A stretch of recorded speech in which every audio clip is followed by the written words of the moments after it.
Right. మొత్తం తేనె అంతా వాటిలో నుంచి ఆ బాక్సుల్లో నుంచి తీసిన తర్వాత మాయిశ్చరైజర్ ఏదైతే ఉంటుందో అదంతా కంప్లీట్గా వైబ్రేట్ చేయడానికి ఇంత పెద్ద యూనిట్ ఉంది. వీటిలో ఏమేం చేస్తారనేది మేడం చెప్తారు మనకి. ఏంటి మేడం అది ఆ పెద్ద ట్యాంక్ లా ఉంది? అది మాయిశ్చర్ రిడక్షన్ ట్యాంక్ మేడం. మనము హనీ తీసుకొచ్చి ఇందులో వేస్తాము. యాక్చువల్గా అందులో వేస్తాము. ఇక్కడ ఉంది కదా, అందులో వేసిన తర్వాత మోటార్ యూస్ చేస్తాము. మోటార్ పంప్ యూస్ చేసినప్పుడు ఇందులో ఈ ట్యాంక్ లోకి వస్తుంది. ఈ ట్యాంక్ లో అవుటర్ లేయర్ ఉంది కదా మేడం, ఇది డబుల్ లేయర్డ్ అనమాట. బయట వాటర్ ఉంటుంది, లోపల హనీ ఉంటుంది. డైరెక్ట్ గా హీట్ చేయం మనము. ఈ వాటర్ ని హీట్ చేస్తాము, బాయిల్ చేస్తాము. ఇవన్నీ ఇక్కడ పంప్స్, అది బాగా రొటేట్ అవుతుంది. తర్వాత మనము రిఫ్రాక్టోమీటర్ లో మనం చెక్ చేస్తాము మాయిశ్చర్ కంటెంట్ ఎంత ఉంది అనేది. 18 వరకు ఉండేటట్టు చూస్తాము. 18 కంటే ఎక్కువ ఉంది అన్నప్పుడు ఆ పంప్ ఆన్ చేస్తే మాయిశ్చర్ రిడక్షన్ ట్యాంక్ లోకి వెళ్తుంది. అలా రొటేట్ అవుతా వస్తుంది అనమాట. తర్వాత అది మాయిశ్చర్ కంటెంట్ 18, 17 వచ్చింది అనుకుంటే అప్పుడు మనం ఇవన్నీ వాల్వ్స్ ఓపెన్ చేస్తే ఫిల్టర్ లోకి వస్తుంది. ఈ 2 ఫిల్టర్స్ ఈ ట్యాంక్వి, ఆ ట్యాంక్ ఈ 2 ఫిల్టర్స్ మేడం. మనం ఇవన్నీ ఇది ఆన్ లో ఉన్నట్టు. ఇది ఒకవేళ ఈ ట్యాంక్ నుంచి అటు వెళ్ళాలి అంటే ఇది మనం ఇలా ఇదంతా ఎన్ని వందల యూనిట్లు స్టోర్ చేయగలుగుతుంది ఒక క్యాప్? అది 10,000 kg మేడం. ఇది వచ్చేసి 500. దీని వెనకాల ఉన్న లైన్ 1000 kg. ఓకే. ఇలా స్టోరేజ్ కెపాసిటీ కూడా పక్కన ఉంది మనకి. మొత్తం కోల్డ్ స్టోరేజ్ యూనిట్ లాగా ఏసీస్ ఉంటాయి. ఒక 40 tons వరకు మనము స్టోర్ చేయొచ్చు కెపాసిటీ ఉంది మన దగ్గర. ఇది మనం ఒకవేళ యూనిఫ్లోరా హనీ ఒక 500 కిలోలు ఉంది అనుకోండి, ఈ ట్యాంక్స్ యూస్ చేస్తాము. మల్టీఫ్లోరా 1000 kg అనుకుంటే వెనకాల ట్యాంక్స్. ఏది కావాలంటే అది వాల్వ్స్ ఓపెన్ చేయాలన్నమాట. ఇలా ఉంటే ఓపెన్ ఉన్నట్టు, అలా ఉంటే క్లోజ్ ఉన్నట్టు. మనకి లేబులింగ్ యూనిట్ అవన్నీ ఉంది. ఇంకా అది కూడా చూస్తాం. హనీ అవుట్లెట్ నుంచి బయటకు వచ్చేస్తాం. దాంట్లో ఉన్నది బయట చిమ్ముద్ది కదా, అది వచ్చేసి బయట అవుట్లెట్. దాన్ని ఫిల్టర్ చేస్తారు. ఇది ఒక ఫిల్టర్.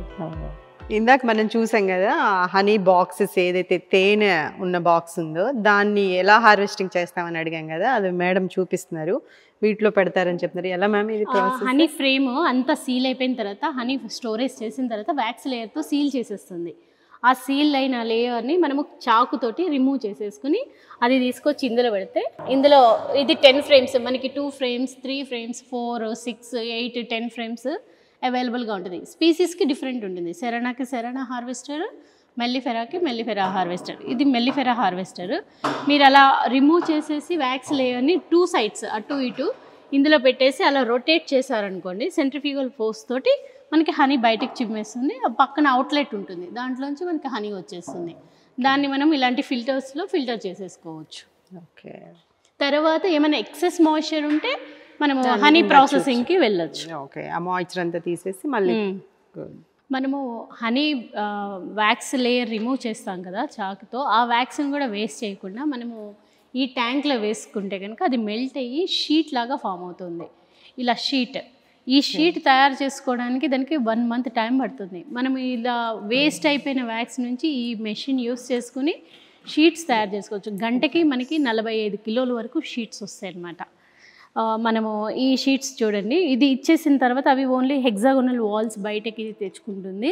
తర్వాత అవి క్వీన్ వచ్చేసి ఎగ్ లేయింగ్ చేసేస్తుంది, వర్కర్స్ వచ్చేసి హనీ స్టోరేజ్ కూడా చేసేస్తుంది. ఈ షీట్ మనము యూస్ చేయటం వల్ల మనకి తక్కువ 1 monthలోనే మనం ప్రోడక్ట్స్ చేసుకోవచ్చు. ఈ 1 kg వ్యాక్స్ ప్రొడ్యూస్ చేయడానికి అవి 10 kg హనీ తింటాయి. అలా మనము ఎక్స్ట్రా హార్వెస్ట్ కూడా చేసుకోవచ్చు, టైం సేవ్ చేసుకోవచ్చు. ఈ షీట్ చేసుకోవడానికి మనకి వాటికి 1 month టైం అవుతుంది. అలా మనము జస్ట్ ఒక షీట్ వచ్చేసి మనకి 600 kg వస్తుంది. 1 kgలో ఒక 16 షీట్స్ వస్తాయి అన్నమాట. ఇది కూడా దాని నుంచి వచ్చిన బాక్స్ నుంచి తీసింది. అది వేస్ట్ కానికుండా మళ్ళీ ప్రాసెస్ చేసి ఇటువంటి షీట్లు తయారు. బీ కీపింగ్ లో ఏది వేస్ట్ కాదు, అది అవును, దానికే మళ్ళీ యూజ్ అవుతుంది, టైం సేవ్ అవుతుంది. ఇందాక చూపించారు కదా మనకి పాలెన్ పాలెన్, ఇది న్యూట్రియం, అది ప్రోటీన్ సప్లిమెంట్ లాగా వాడచ్చు అనమాట. ఇది మన చెట్లో ఉన్న పుప్పొడి ఉంటుంది కదా, పుప్పొడి నుంచి వస్తుంది మనకి. ఇది ఎంట్రన్స్ హోల్ దగ్గర పెడతాం అనమాట బీ హైవ్కి.